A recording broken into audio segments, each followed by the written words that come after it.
Makes me sad to think about the years you weren't having it. All those experiences you missed. Her words carried a weight that was seismic, far too heavy for a Saturday morning, and Bette felt them fall onto the bed between them. You wish I had more experience? Bette's voice was pitched strange and slow, unable to keep the horror from creeping into it. The glowing pride she'd felt at her sexual prowess mere minutes earlier, at the sight of May's hand twisted in the sheets beneath them, her whole body taut, vanished. No, no, May laughed, quick to reassure her. More experiences. Experiences, she repeated, forcing the emphasis. I mean, I guess I wish we'd met after you'd had more time to figure out this part of yourself. Bette nodded, feigning relaxed understanding and chill, but her mouth opened quite without her permission. Okay, but that still sounds a bit like you want me to be better at this. Stop, you know that's bullshit. You're fishing now. All right, make sure you're listening to this next bit. You're great at this. Fantastically, overwhelmingly great. May leant over to kiss her reassuringly before carrying on.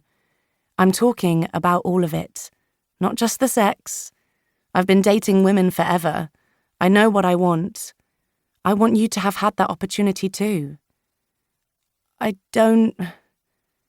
Bette started, but May put a warm hand over Bette's still tender lips and jaw and leant over to suck a kiss against her collarbone. It was infuriating that she'd figured out exactly which parts of Bette's body to put her mouth on when she wanted her to shut up. It was horrible, incredible, being so well known. Bette waited for her to continue. What we have is great. It's so great and so easy, which never happens to me this fast, May started. And despite the fact that May was blinking too often, oddly nervously, despite the fact that Bette's insides were still twisting anxiously, it was impossible not to feel gratified at the truth of it. To hear from May how unusual it was for her too. It had never happened to Bette at all. But, look, I can't help thinking that somewhere down the line, you're going to end up regretting not having given yourself the time to date, to sleep around when you came out. I don't want to take that opportunity away from you. I don't want you to resent me. Regret committing to the first woman you slept with, you know? Bette was quiet. No, she decided. She did not know. 3 minutes ago, her biggest problem had been whether or not they could fuck again before May left for her studio. How had a few minutes been enough to derail everything? Was May really talking about her regretting this? Regretting them? It was precisely the opposite of what Bette had been thinking. Should she tell her that she'd imagined them going to visit May's family together at Christmas? That May had mentioned her sister in Tokyo and Bette had looked at flights more than once? That she'd found herself wondering last week what them having a baby might look like? It felt, despite the nudges May had given her to be more open with her feelings, to share more of herself than she was used to, that it all might be too much too soon. It had only been a couple of months, and so she found another way to say it instead. I meant what I've said since the day we met. I'm a monogamist.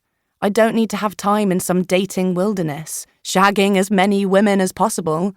I want you. I want this. On her back, eyes fixed on the ceiling, Bette searched for the right words to encapsulate it, to tell May how much it all meant to her. Yes, you're the first woman I've slept with, but I also can't imagine it feeling this good, this right, with anyone else. Bette turned her head and found May looking back, her face squashed into the pillow. Her blunt fringe was too short. She'd been furious on Tuesday when she'd had it cut.